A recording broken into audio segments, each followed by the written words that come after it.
অনুষ্ঠানে এই পর্যায়ে course instructor MD Ashraful Islam স্যারের কাছ থেকে আমরা কিছু দিক নির্দেশনামূলক বক্তব্য শুনবো।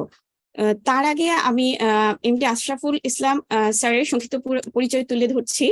MD Ashraful Islam is currently working as a lecturer at the Department of Water Resource Engineering of Chittagong University of Engineering and Technology, Bangladesh. He has completed his BSc in Water Resource Engineering from CUET. He also worked as an assistant engineer at Bangladesh Space Research and Remote Sensing Organization before joining CUET. He is an ambitious and enthusiastic research-focused young teacher with a strong interest in climate change impact, hydrological modeling, and application of remote sensing and GIS in water resources engineering, river engineering, open channel hydraulics, and coastal engineering. স্যারকে অনুরোধ করছি sir আপনার মূল্যবান বক্তব্য শুরু করার জন্য। আসসালামু আলাইকুম।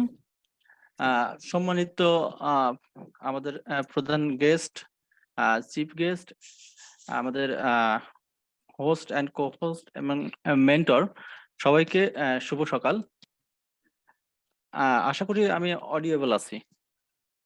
আমাদের সম্মানিত Nazrul Islam sir already GS সম্পর্কে একটা ভাস্ট একটা ইন্ট্রোডাকশন টাইপের স্যার দিয়ে দিয়েছেন।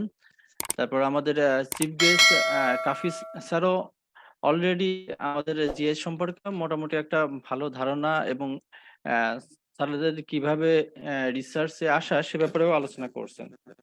আর আমি জিএস এর ক্ষেত্রে মূলত যেহেতু পুরো কোর্সটাতেই কন্ডাক্ট করব, সেক্ষেত্রে আশা করি পুরো কোর্সে মোটামুটি আমরা ডিটেইলি আস্তে আস্তে শিখব। তারপরেও আমি ছোট একটা অংশ বলি যে জিএস এর ক্ষেত্রে আমাদের যেটা হয়, বর্তমান পৃথিবীতে পৃথিবী সম্পর্কিত যে কোনো নলেজটাই জিএস এর সাথে সম্পর্কিত হয়ে গেছে। কারণ জিএসটা হচ্ছে স্পেসের সাথে রিলেটেড। এখন স্পেসের সাথে যে কোনো নলেজটাকে যখনই কানেক্ট করব তখনই আমাদের জিএস এর ব্যাপারটা আসবে। আর একই সাথে আমাদের আরেকটা পার্ট আসবে হচ্ছে রিমোট সেন্সিং এর ব্যাপারটা। এজন্য আমি চেষ্টা করব যে আমার এই কোর্সটাতে জিআইএস এবং এর সাথে রিমোট সেন্সিং এই দুইটাকে একসাথে কম্বাইন করার। আর বাকিটা আশা করি আমরা কোর্সে আলোচনা করব। ধন্যবাদ সবাইকে। Thank you.